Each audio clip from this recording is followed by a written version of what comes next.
மகிழ்ச்சியான காலை வேளையில் என் உயிரோடு கலந்த சகோதரர்களே, சகோதரிகளே அனைவருக்கும் வணக்கம்.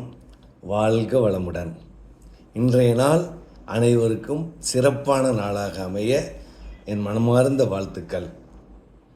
இன்றைக்கி ஒரு அனுபவ விஷயங்களை நம்ம பேச போகிறோம். அந்த காலத்தில் கிராமத்தில் ஒருத்தர் வாழ்ந்துட்டுருக்காரு, விவசாயி. கடுமையான பஞ்சம். அதனால் அவர் என்ன பண்ணுறாருன்னா, இந்த ஊரை விட்டு வேறு ஊருக்கு பஞ்சம் பிழைக்க போகலாம் அப்படின்னு சொல்லி மாட்டு வண்டியில் ஜாமானெல்லாம் ஏற்றிக்கிட்டு குடும்பத்தை கூட்டிக்கிட்டு அப்படியே அந்த ஊரை தாண்டி வேறு ஊருக்கு எங்கேயாவது போவோம், எந்த ஊர் நல்ல ஊருன்னு அப்படியே தேடி போயிட்டே இருக்கார். போகும்போது ஒரு செழிப்பான ஊரை பார்க்குறாரு. ஊருக்குள்ளே நுழையும் போது அவருக்கு ஒரு சின்ன எண்ணம், இந்த ஊர் எப்படி இருக்கும் அப்படின்ட்டு மனசுக்குள்ளே ஒரு எல்லாருக்கும் இயற்கை தானே. டக்குன்னு போகிற வழியில் ஒருத்தரை நிப்பாட்டி, ஐயா நான் இந்த ஊருக்கு பஞ்சம் பிழைக்க வரேங்க ஐயா, இந்த ஊர் எப்படியாப்பட்ட ஊர் என்னென்னு தெரிஞ்சுக்கலாங்களா அப்படின்னு. டக்குன்னு அவர் உனக்கு போயும் வேறு ஊரே கிடைக்கலையா, இந்த ஊர் தான் கிடச்சிதா, நல்லா விளங்கும்போ அப்படின்னு சொல்லி ஒரு மாதிரி மூஞ்சில் அடித்த மாதிரி பேசிட்டு எல்லாம் போயிட்டார். இவருக்கு அப்படியே மனசுக்குள்ளே குழப்பமாகி போச்சு. என்னடா அது, பார்த்தா ஊர் செழிப்பாக இருக்குது, இந்த ஊருக்கு பஞ்சம் பிழைக்க போகலான்னு கேட்டால் இப்படி சொல்கிறாங்களே அப்படின்னு சொல்லி கொஞ்சம் தூரம் தள்ளி வண்டி போயிட்டே இருக்குது. அங்கே ஒரு நபரை பார்க்குறாரு. அவரை பார்த்து, ஐயா இந்த மாதிரி நான் இந்த ஊருக்கு பஞ்சம் பிழைக்க வரலான்னு இருக்கோம், இந்த ஊர் எப்படிங்கய்யா மக்கள்லாம் அப்படிங்கிற மாதிரி கேட்குறாரு. கேட்ட உடனே அவர் சொன்னது, ஐயா அருமையான ஊரை செலக்ட் பண்ணியிருக்கீங்க, வந்தார வாழ வைக்கிற ஊர், எல்லாம் நல்ல மனிதர்கள் நிறைய இருக்காங்க, அதனால் நீங்கள் வாங்க அப்படிங்கிற மாதிரி அவர் சிரித்த முகத்தோடு சொல்கிறாரு. இவருக்கு ரொம்ப மகிழ்ச்சி. அந்த ஊருக்கு பஞ்சம் பிழைக்கிறதுக்கு ஊருக்குள்ளார போயிட்டார். இதுதான் நடந்த ஒரு நிகழ்ச்சி. இதில் நல்லா பார்த்திங்கன்னா, ஒருத்தரோட பார்வையில் இந்த ஊர் கெட்ட ஊராக தெரியுது, எல்லாரும் கெட்டவனாக தெரிகிறான். ஒருத்தர் பார்வையில் இந்த ஊர் நல்லவர்களாக வாழ்கிறாங்க, நல்ல ஊர், வந்தார வாழ வைக்கிற ஊருன்னு ஒருத்தர் பார்வையில் தெரியுது. இதுலேருந்து நமக்கு என்ன தெரியுது, இதில் 2 பேர் நபர்களில் அவங்கவுங்க பார்க்குற பார்வைகளில் அவங்கவுங்க சொல்கிறாங்க.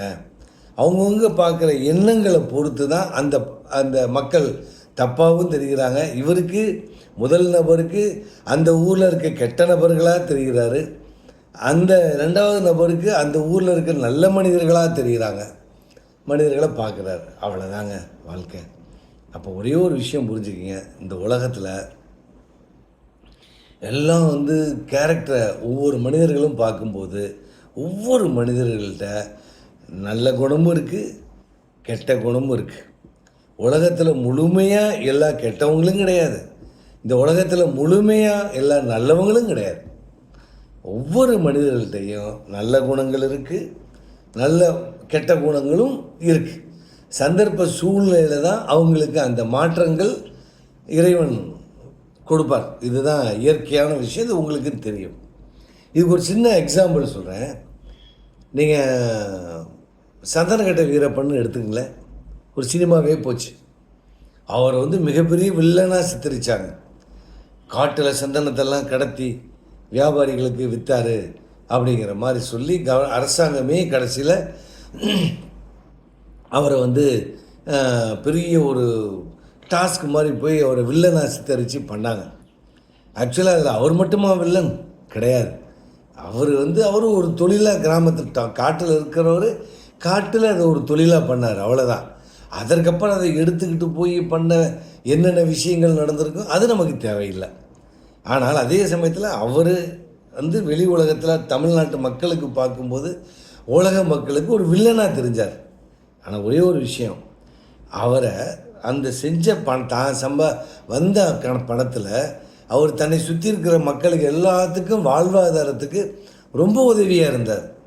அதனால் அவருடைய என்னாச்சு, அவரை இன்னும் கோயில் கட்டி அந்த மக்கள் கும்பிடுறாங்க. இன்றைக்கி அவர் உங்களுக்கு கோயில் இருக்கா, இல்லை எனக்கு கோயில் இருக்கா? சாதாரணமாக நமக்கெல்லாம் கோயில் வருமா?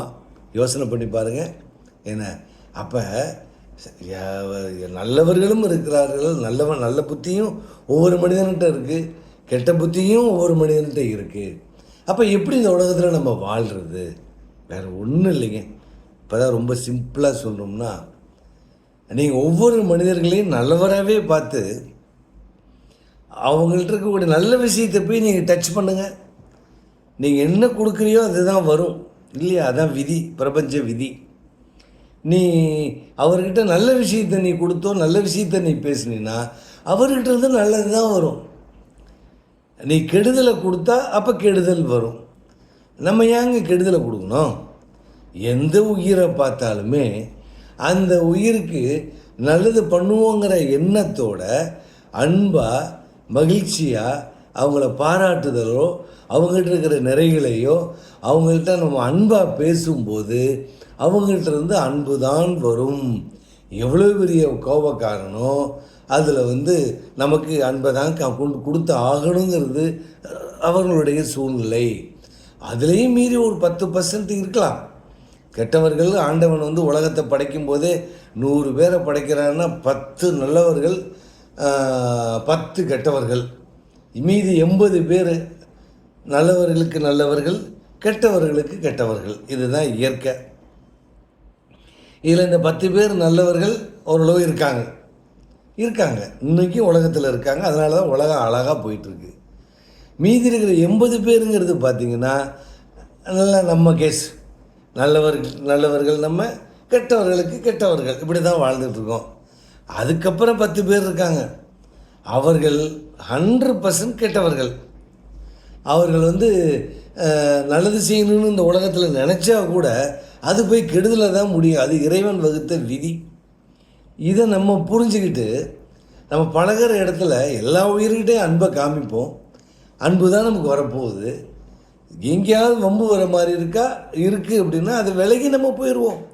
அவங்களோட நம்ம போராட வேண்டிய அவசியம் அல்ல.